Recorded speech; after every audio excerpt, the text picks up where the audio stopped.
শুরুতেই একটা কথা বলি, একটা মুহূর্ত একটা দিনকে বদলে দিতে পারে, একটা দিন একটা মানুষকে পাল্টে দিতে পারে। একটা মানুষ চাইলে গোটা দুনিয়াকে বদলে দিতে পারে। হ্যাঁ, একটা মানুষ চাইলে গোটা দুনিয়াকে পাল্টে দিতে পারে। যদি তুমি জীবনে সফল অর্জন করতে চাও তাহলে কঠোর পরিশ্রম করো। তার কারণ কঠোর পরিশ্রম ছাড়া সাফল্যের কোনো বিকল্প নেই।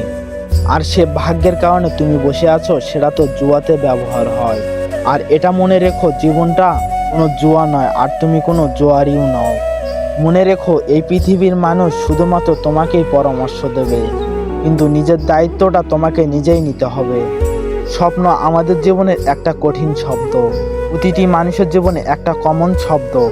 এই স্বপ্ন অনুসরণ করার ক্ষমতা যদি তোমার মধ্যে থাকে, তাহলে তোমার সব স্বপ্নই বাস্তবে রূপ নিতে শুরু করবে।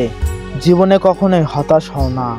জীবনের পাওয়া কোনো এক মুহূর্তেও কষ্টটাই তোমাকে সবচেয়ে বেশি শক্তিশালী করে তুলবে। হ্যাঁ, তোমার দুশ্চিন্তা কখনোই আগামী দিনের সমস্যাটা দূর করতে পারবে না, তবে মনে রেখো, সেটা আজকের দিনের শান্তিটাকে কেড়ে নিতে অবশ্যই পারবে। মনে রেখো, যদি তুমি আজ সময় নষ্ট করো তাহলে একদিন সময় তোমাকে নষ্ট করে দেবে। একটা কথা খেয়াল করছো কিনা জানি না, সফল ব্যক্তিদের পরিচয় তাদের কাজেই হয়ে থাকে। হ্যাঁ, সফল ব্যক্তিদের পরিচয় তাদের কাজেই হয়ে থাকে। তার কারণ পরিচয় দ্বারা পাওয়া কাজ কিছু সময়ের জন্য থাকে, কিন্তু কাজ থেকে পাওয়া প্রাপ্য পরিচয় সারা জীবনের জন্য থাকে। মনে রেখো, তোমাকে শুধু বললেই হবে না, করেও দেখাতে হবে। তার কারণ এই পৃথিবীর শুধুমাত্র শূন্যতে নয়, বরং দেখতে পছন্দ করে।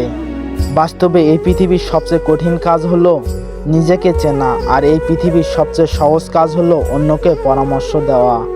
মনে রেখো, তোমার আত্মীয় স্বজন বলো কিংবা বন্ধু বান্ধব, সাফল্যের আগে এগুলো একটু কমই থাকে, আর সকলের পরে দুঃসম্পর্কের আত্মীয়গুলো কাছের মানুষ বলে দাবি করে। শুধু দাঁড়িয়েই নদী দেখতে থাকলে তুমি কখনোই সেই নদী পার করতে পারবে না। নদী পার করতে চাইলে তোমাকে সঠিক পদক্ষেপ নিতে হবে।